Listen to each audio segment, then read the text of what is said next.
বাংলাদেশ সম্মিলিত সনাতনী জাগরণ জোটের মুখপাত্র চিন্ময় কৃষ্ণ দাস ব্রহ্মচারীর গ্রেফতার ইস্যুতে উত্তপ্ত কলকাতা।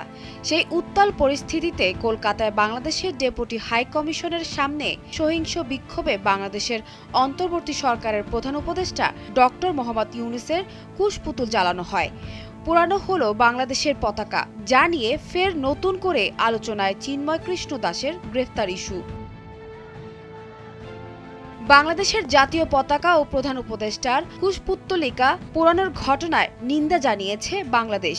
২৯ নভেম্বর পররাষ্ট্র মন্ত্রণালয় এক বিবৃতিতে এই নিন্দা জানানো হয়। কলকাতায় বাংলাদেশের ডেপুটি হাই কমিশনের বাইরে ২৮ নভেম্বর বিকেলে একটি হিন্দু সংগঠন বঙ্গীয় হিন্দু জাগরণ দ্বারা সহিংস বিক্ষোভের ঘটনার বিষয়টি বাংলাদেশ সরকার গভীর উদ্বেগের সঙ্গে উল্লেখ করেছে।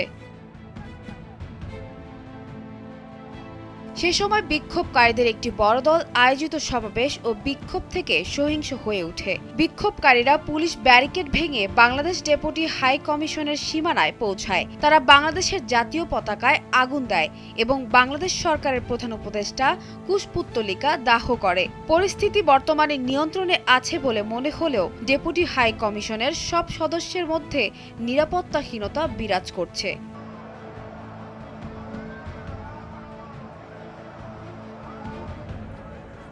এতে বাংলাদেশ সরকার বাংলাদেশের জাতীয় পতাকা অবমাননা এবং প্রধান উপদেষ্টার কুশপুত্তলিকা পোড়ানোর জঘন্য কাজে তীব্র নিন্দা জানায়। ভবিষ্যতে এ ধরনের ঘটনা যাতে না ঘটে সেজন্য প্রয়োজনীয় ব্যবস্থা গ্রহণের জন্য বিবৃতিতে ভারত সরকারের প্রতি আহ্বান জানায় বাংলাদেশ সরকার। এতে আরও বলা হয়, বাংলাদেশ সরকার যে কোনো ধরনের সহিংস কার্যকলাপের নিন্দা করে। একই সঙ্গে কলকাতায় বাংলাদেশের ডেপুটি হাই কমিশন এবং ভারতে বাংলাদেশের অন্যান্য কূটনৈতিক মিশনের পাশাপাশি কূটনীতিক এবং অকূটনৈতিক সদস্যদের নিরাপত্তা নিশ্চিত করার জন্য ভারত সরকারের প্রতি আহ্বান জানায়।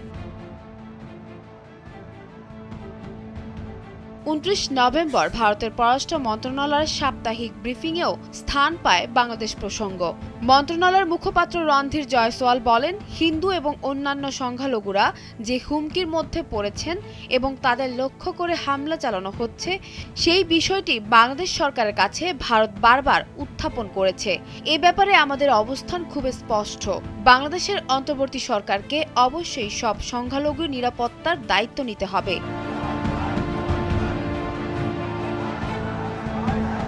তিনি আরও বলেন, বারবার চরমপন্থী বক্তব্য দেওয়া, সহিংসতা ও উস্কানি দেওয়ার ক্রমবর্ধমান ঘটনা নিয়ে আমরা উদ্বিগ্ন। এই ঘটনাগুলিকে শুধুমাত্র গণমাধ্যমের বাড়িয়ে দেখাচ্ছে বলে নস্যাৎ করে দিলে চলবে না।